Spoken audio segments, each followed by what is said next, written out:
Gostaria de estar saudando a todos, meus amados e queridos irmãos, amigos e ouvintes da Palavra de Deus, com a gloriosa paz do Senhor Jesus. A Ele seja a honra, a glória e o louvor e também a nossa gratidão por tudo quanto o Senhor tem feito em nossas vidas. Seja bem-vindo aqui ao canal A Voz Clama no Deserto. Se você está chegando aqui pela primeira vez, não se esqueça de estar se inscrevendo.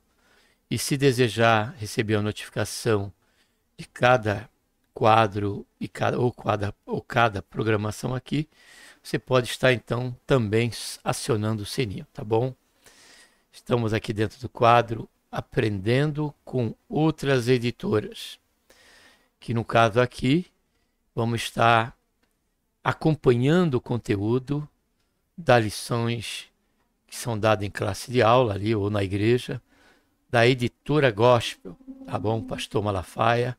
Então vamos estar aqui conhecendo esse conteúdo desta lição, tá bom? Que é importante para nós e que vai falar sobre a importância da tipologia bíblica. Então aqui está o quadro, tá? Retomando ele, nós estávamos parado, né? O quadro era, na verdade, conhecendo outras editoras, mas eu achei por bem, fui tocado nesse sentido, que essa qualificação aqui ficaria melhor, aprendendo com outras editoras. Desse momento vai ser a editora Gospel ali, tá bom? Porém, em outra oportunidade pode se tratar de algum conteúdo de outras editoras. O tema que vamos estar agora, conteúdo da primeira lição, vamos estar tomando conhecimento, é a lição número 1, que trata a importância do estudo da tipologia bíblica. Então, para tanto, vamos estar aqui orando. Tá bom? Pai, em nome do Senhor Jesus, colocamos, Senhor, na tua santa, gloriosa presença. Pedimos, Senhor, perdão dos nossos pecados, temos cometido. Queremos, Senhor, te agradecer, ó Pai, por esta tão grande salvação, pelo nosso nome está escrito no livro da vida, pela esperança que temos, Senhor, de que a qualquer momento o Senhor há de vir nos buscar. Abençoa, Pai, esse momento em que aqui estamos retomando este quadro, meu Deus, que possivelmente vai ter a sua sequência. E aqui vamos estar lendo, estudando e conhecendo conteúdo da editora Gospel dentro aí do tema central no que diz respeito à estrutura bíblica. E primeira lição aqui trata-se da tipologia bíblica. Que o Senhor venha nos ajudar em cada momento desse, falando conosco, renovando a nossa mente e dando-nos, ó Pai, a entender esses pormenores e mantê-los acesos, vivos em nosso entendimento. Faz isso, ó Pai, é o que nós te pedimos, já te agradecemos por tudo em nome do Senhor Jesus. Amém.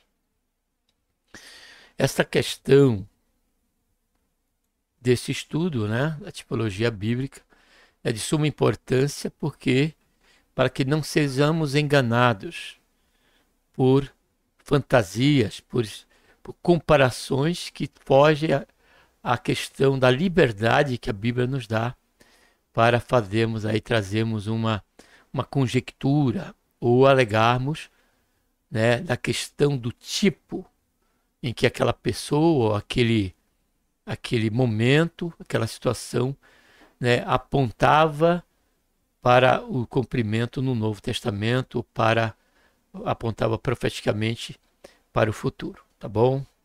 Então vou estar aqui abrindo o PowerPoint, como é de costume, tá? A importância do estudo da tipologia bíblica. A introdução diz assim, deixa eu só ver aqui o negócio. A introdução diz assim: a Bíblia Sagrada foi escrita majoritariamente em hebraico e grego, em um período aproximado de 1600 anos. por cerca de 40 homens e se estrutura em Antigo e Novo Testamento. Seus livros são divinamente inspirados, formam o cânon bíblico. Nesta lição, veremos como a Bíblia está organizada, a classificação de seu livro, a canonicidade e as particularidades dos testamentos. Primeiro ponto.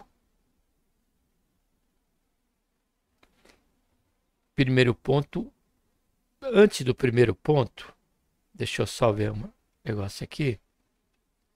Antes do primeiro ponto.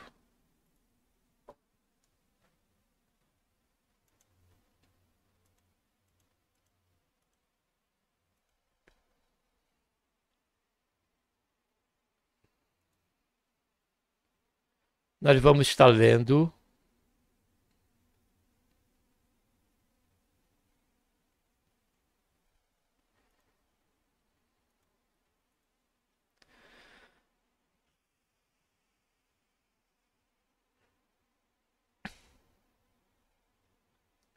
antes do primeiro ponto, estaremos lendo, fazendo uma leitura bíblica que diz respeito a essa primeira lição, tá bom?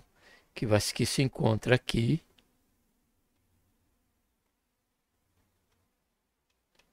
em 1 Coríntios, capítulo 10, versículo de 1 a 6 e versículo 11, que diz assim: Pois não quero, irmão, que ignoreis que nossos pais estiveram todos debaixo da nuvem, todos passaram pelo mar. E na nuvem e no mar, todos foram batizados em Moisés. E todos comeram do mesmo alimento espiritual. E beberam todos da mesma bebida espiritual, porque bebiam da pedra espiritual que os acompanhava, e a pedra era Cristo. Olha só, a Bíblia já trazendo para nós, né, uma questão do tipo, né, aquela pedra representava Cristo. Mas Deus não se agradou da maior parte deles, pelo que foram prostrados no deserto. Ora, as coisas foram feitas para exemplo, a fim de que não cobicemos coisas más como eles cobiçaram.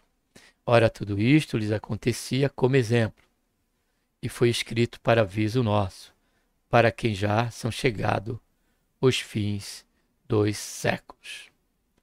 Agora sim, vamos estar aí continuando a conhecer o conteúdo. Como a Bíblia está organizada. Definição do termo Bíblia. A palavra Bíblia tem origem tanto no vocábulo grego como no latim. O termo grego biblos significa livro e tem conotação de qualidade sagrada. A palavra Bíblia no latim é um substantivo feminino, singular, que igualmente exprime a ideia de livro.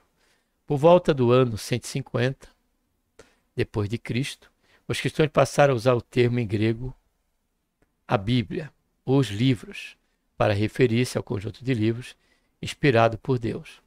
O dicionário bíblico Euclif explica que o singular Bíblia, em latim, revela uma unidade de pensamento e uma pureza.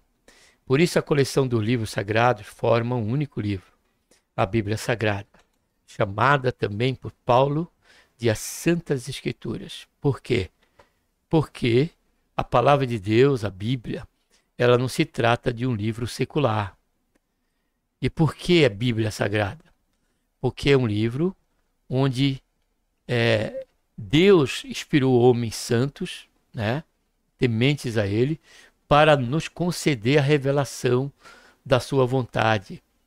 Essa foi a iniciativa de Deus, em querer revelar a nós, né, através da palavra de Deus, a sua grandeza, o seu poder, a sua vontade e o seu plano para a nossa vida diante da criação, diante do seu governo, diante da sua soberania, segundo o beneplácito da sua vontade. Então a Bíblia é preciso nós termos reverência no que diz respeito a falar a palavra de Deus. Não podemos tratar, amados, a palavra de Deus. Não podemos tratar, amados, a palavra de Deus com desdém, usar ela de forma cômica, com brincadeiras. Não. A palavra de Deus ela é algo que nós devemos reverenciar. Porque o próprio Senhor Jesus, ali no deserto, usou as Escrituras para se livrar das tentações de Satanás. Então a Bíblia Sagrada ela é de suma importância para nossas vidas. E é um livro de Deus. É a palavra de Deus. Ela não contém, ela é a palavra de Deus.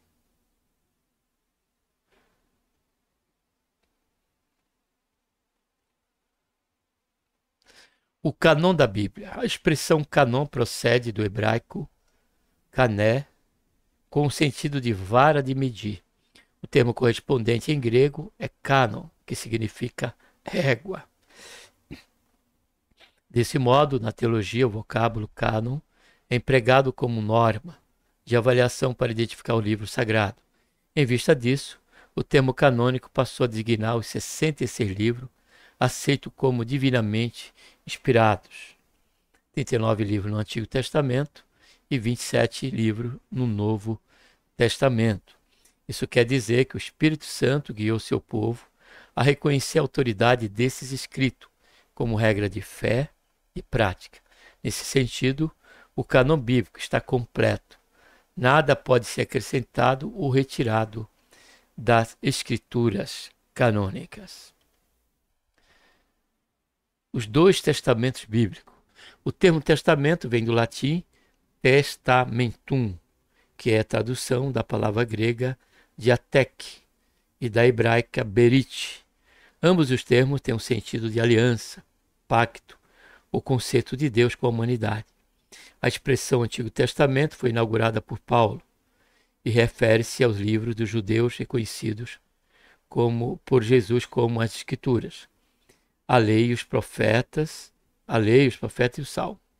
O termo Novo Testamento foi usado para se referir ao cumprimento profético de Jesus, do seu Jesus como mediador da nova aliança. Essa expressão também passou a designar os escritos inspirados do cristão, igualmente reconhecido como as Escrituras.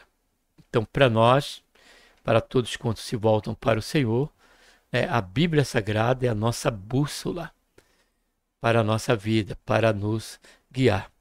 Então, o salmista, ele por si próprio entendeu essa importância das Escrituras como um guia, como uma bússola, e ele exclamou no versículo 105, lâmpada para os meus pés é a tua palavra e luz para os meus caminhos.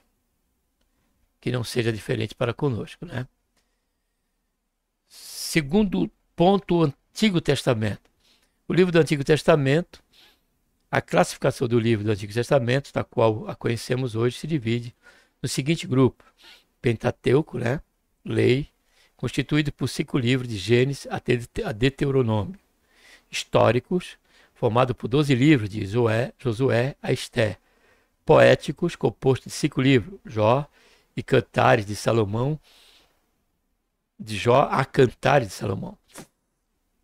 E também profético, que se subdividem em profetas maiores, com 5 livros, de Isaías a Daniel, e profetas menores, com 12 livros, de Oséia a Malaquias. E esse termo maior e menor está vinculado à questão do conteúdo, tá bom? Não da importância do profeta, mas do conteúdo de cada livro desse. Por isso que foi dado como profeta maiores por conta do conteúdo aí de Isaías e Daniel, e por conta do menor conteúdo, 12 livros aí de Oséias a Malaquias. A exemplo até mesmo de Oséias, que só tem um capítulo, também Sofanias tem só um capítulo, Oséias tem 2 capítulos, se eu não estiver equivocado, e assim sucessivamente. Enquanto Isaías tem 66 capítulos. Jeremias, se eu não estiver equivocado, também tem 39 capítulos, uma coisa assim ou mais. Então, logo, é por conta da do conteúdo que eles foram divididos em profetas menores e profetas maiores. A divisão utilizada pelos judeus era tipratida, tipártida, a lei, os profetas, os salmos ou escritos. Apesar de a cultura judaica fazer uma categorização diferente, o conjunto do Antigo Testamento soma os mesmos 39 livros, divinamente inspirado, tanto para o judeu como para os cristãos. Canonicidade do Antigo Testamento. Existem 3 fatores basilares na avaliação de um livro canônico, a saber, a inspiração divina, que atesta-se o livro é inspirado pelo Espírito Santo. Vamos ler ali Neemias, só essa referência, 9:30. Neemias,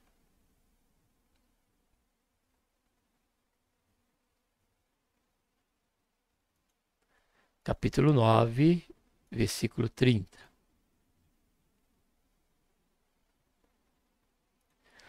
Não obstante, por muitos anos, os aturastes e testemunhaste contra eles pelo teu espírito, olha só, por intermédio dos teus profetas.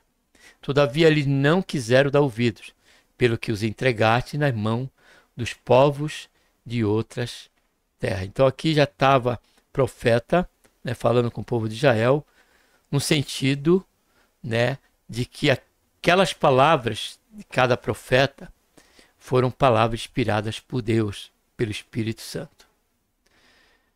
Reconhecimento do povo de Deus, que atesta se o livro era aceito como autêntico por seus primeiros leitores. Vamos ler aqui, 24, Êxodo 24, 3, 7. Êxodo 24, versículo 3, deixa eu ver aqui. Versículo 3, 24, 3 e 7. No 3 diz assim: veio, pois, Moisés e relatou ao povo todas as palavras do Senhor e todos os estatutos. Então, todo o povo respondeu a uma voz: tudo que o Senhor tem falado, faremos. E versículo 7. Também tomou o livro do pacto e o leu perante o povo. E o povo disse: tudo que o Senhor tem falado, faremos e obedeceremos. Então, primeiro, não poderia ser diferente, o principal é a inspiração dada pelo Senhor a estes homens, tanto aos profetas como aos escritores, e que ficaram registrados, porque eram muitas palavras do Senhor que foram para momento e não foram catalogadas na Escritura, porque foi especificamente para aquele momento e que não tinha a necessidade de estar registrado para nós. Em segundo lugar, tem o reconhecimento do povo. E por terceiro, a preservação pelo povo de Deus, que atesta se o livro era conservado como palavra de Deus. Vamos ver aqui, Deuteronômio 31. Deuteronômio 31. Versículo 24 a 26.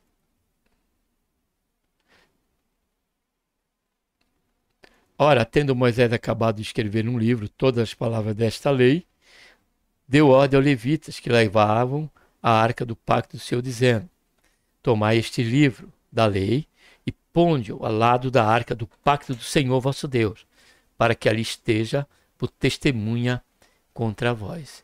Então, a terceira é a preservação. A Bíblia é o livro mais antigo. Já houve várias tentativas, né, de buscar destruir a revelação de Deus através do Antigo e também do Novo Testamento. Porém, todas sem êxito. Porque se tratar de ser um livro de Deus, um livro da palavra de Deus, e ter Deus o interesse de que nós viéssemos a conhecer, o Senhor não permitiu que esta Bíblia, que este livro, ele se perdesse, né, por conta do tempo ou dessas ações por parte daqueles que se mostraram, né, totalmente averso à revelação de Deus para as suas próprias vidas. E Daniel 9:2, vamos ler Daniel 9:2? Daniel.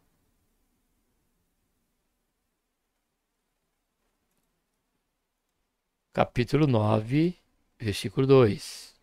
Opa, capítulo 9, versículo 2.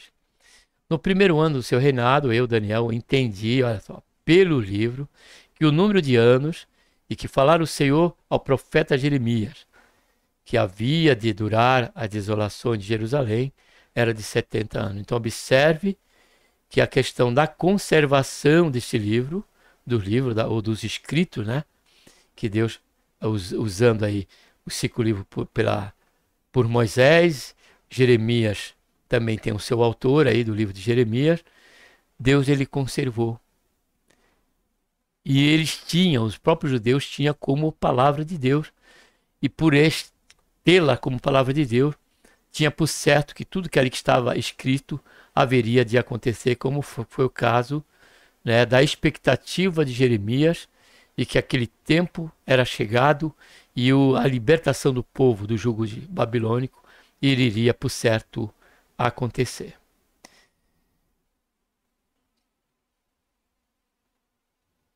Preservação pelo povo de Deus, que atesta que o livro é conservado na palavra de Deus. Por conseguinte, a confirmação desses elementos revela que, desde o início, o livro do Antigo Testamento foram recebidos e guardados como inspirados e autorizados por Deus, dotados de veracidade e de autoridade, pela sua comprovação, amados. Pela sua comprovação, tanto interna, como também por a sua comprovação externa.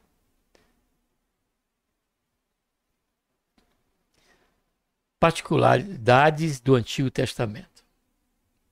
Quase a totalidade do livro foram escritos em hebraico, chamado na Bíblia de língua de Canaã. Algumas porções foram escritas em aramaico, uma espécie de dialeto que deu origem à língua árabe. O último livro canônico, aí expressa aqui, né, as partes que tem essa tradução, mas vamos prosseguir. O último livro canônico foi o do profeta Malaquias, que o concluiu antes do ano 430 a.C. Desde então, nada mais pode ser acrescido ao cânon do Antigo Testamento. E conforme o teólogo Norman Geisler, para facilitar a tarefa de citar a Bíblia, em 1227 d.C., o texto foi dividido em capítulos. E por volta de 1445 d.C., o Antigo Testamento foi dividido em versículos. Observe que todas essas mudanças não foram e jamais, né, afetaram a originalidade dos escritos. Essas mudanças, tanto para capítulos como para versículos, foi justamente para facilitar o nosso entendimento e também a nossa memorização. Quando o salmista ele diz, guardei a tua palavra no meu coração para não pecar contra ti, quando o salmista disse isso, as escrituras em suas mãos, ela era um texto só, era um rolo que ele abria e lia. Não havia qualquer separação de capítulo, versículo, nada disso. E ainda com tudo isso ele disse, ó, guardei a tua palavra no meu coração, para que eu não venha pecar contra ti. Porém, quando desses períodos que aqui foram citados, que onde ocorreu essa mudança, elas foram feitas para nos facilitar não só a compreensão, né, do texto e contexto, como também a memorização para o nosso dia a dia, para nos guardar, assim como o Senhor Jesus usou ali a Escritura diante de Satanás, nós também vamos ter em mente, né, diante do nosso dia a dia, dos obstáculos, nós vamos ter a condição de nos guardar. Ela vai ser uma espada em nossas mãos, como diz Paulo, como parte das nossas armaduras, um escudo também da nossa fé. Tudo isso se dá por conta dessa mudança que foi feita para facilitar, mas não na mudança da originalidade do texto e muito menos da revelação de Deus. De modo algum, só foi separado, né? Foi, como se diz, fracionado, né? Ali em capítulos e em versículos, sem tirar sua sequência e sem afetar em nada a sua originalidade. Fica isso aí, é bom deixar isso bem claro aqui para cada um de nós. E terceiro ponto, o Novo Testamento. O livro do Novo Testamento, esses livros foram reconhecidos pela igreja após a morte e ressurreição do Senhor Jesus. Estão classificados em 4 grupos principais. Evangelhos, que são os 4 livros de Mateus, Marcos, Lucas, João. Histórico, formado pelo livro de Atos dos Apóstolos. Epístolas, que se subdivide em epístolas paulinas, com 13 cartas de Romanos a Filemão, carta de Romanos a Filemão, as epístolas gerais, com 8 cartas de Hebreu a Judas, e Revelação, constituída pelo livro de Apocalipse. O conjunto totaliza 27 livros inspirados e autorizados, que são chamados de canônicos, ou seja, da revelação de Deus, né? Canonicidade no Novo Testamento. Os critérios de avaliação do Novo Testamento são iguais aos que determinam o cânon do Antigo, isto é, a inspiração, o reconhecimento e a preservação do livro, como a palavra de Deus. Nesse sentido, a Bíblia oferece indiscutíveis provas de inspiração do Novo Testamento. Quanto ao reconhecimento do livro como fidedigno, desde o início os escritos falsos foram refutados pela igreja. Por que intermédio? Por conta desses textos e desses livros que foram considerados inspirados por Deus. Através deles foi possível, já naquele momento em que a heresia estava aí, né, as doutrinas estavam, né, a buscar assolar a originalidade da palavra de Deus, e essas escrituras serviram como aí uma lente para avaliar qual era realmente que estava fundamentado na palavra de Deus e quais foram apenas livros fictícios e que mitológicos, que não tinha razão de ser ou de estar jamais dentro daquilo que Deus realmente tinha deixado para cada um de nós, através da revelação da sua palavra. Por isso que, segundo Timóteo 3,16, é importante nós lermos, né? Paulo ele diz assim, ó, 1 Timóteo, capítulo 3, versículo 16, bem conhecido em nosso meio, né? Que é de suma importância. Não é segundo,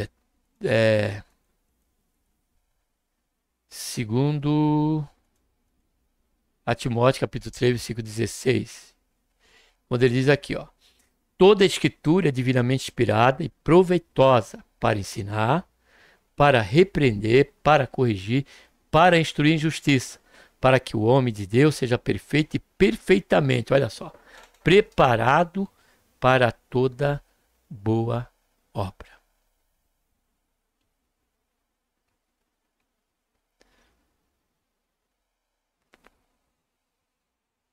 Quanto ao reconhecimento do livro como fidedigno, desde o início do escrito falso, foram refutados pela igreja.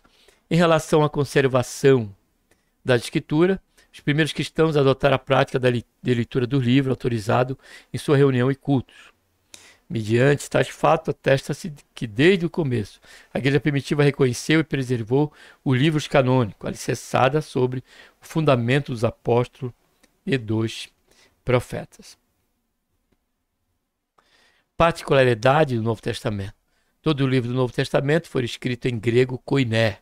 Essa é a particularidade do Novo Testamento. Vimos que do Velho Testamento, do Antigo Testamento, era o hebraico com algumas porções ali já apontadas no conteúdo que nós vemos, que foram escritos em aramaico, né? Alguns versículos de Daniel, alguns versículos de Neemias, como estava ali, como está aqui no conteúdo que nós vimos lá. E no Novo Testamento é o grego koiné, que era a língua corrente ali daquela época. Um dialeto comum e presente por toda a cultura aí, de fala grega, e que muitos auxiliou na propagação do evangelho nos primórdios do cristianismo.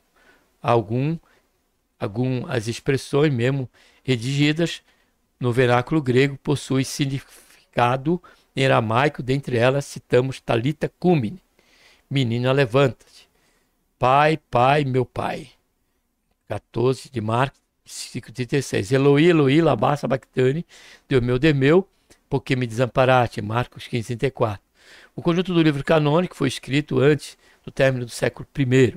O último livro é Apocalipse, de João, datado por volta do ano 96 depois de Cristo. E desde o encerramento do cânon, os cristãos reconhecem apenas 27 livros como inspirado. Por fim, em torno de 1555 depois de Cristo, o Novo Testamento também foi dividido em versículos.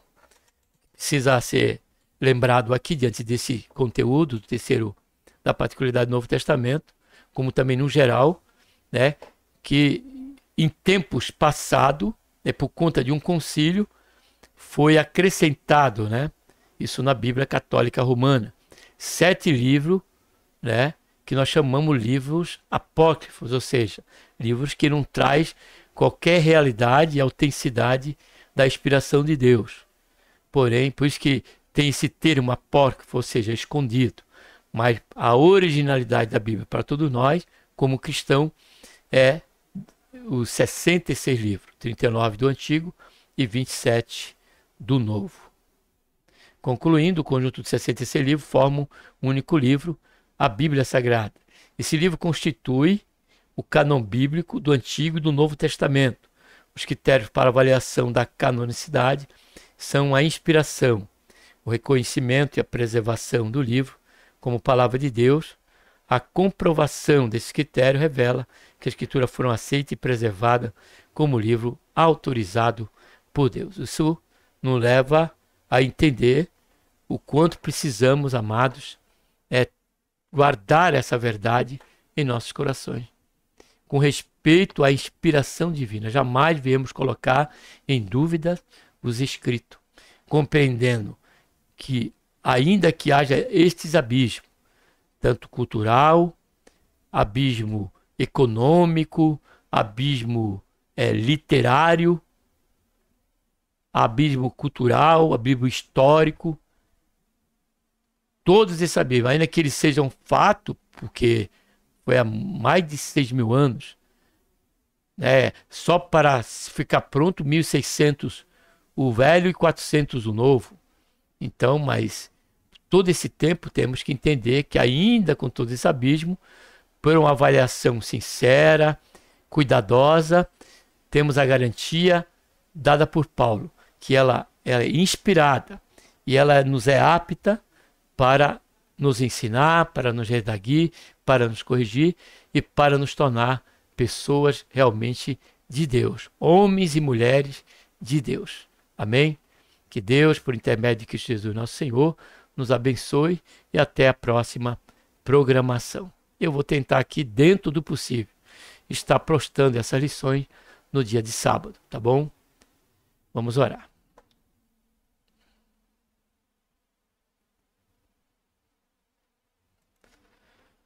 Pai, em nome do Senhor Jesus, queremos nos colocar, Senhor, na tua santa presença, pedindo perdão dos nossos pecados.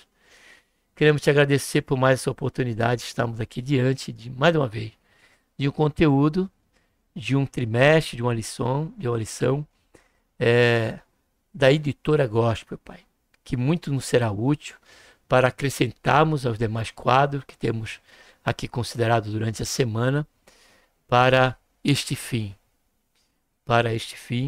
né, voltado à questão do estudo da palavra de Deus, que nós possamos compreender sempre essa importância e jamais, ó Pai, nos cansarmos dentro desse princípio e buscar cada vez mais crescer na graça, no conhecimento de nosso Senhor Salvador Jesus Cristo.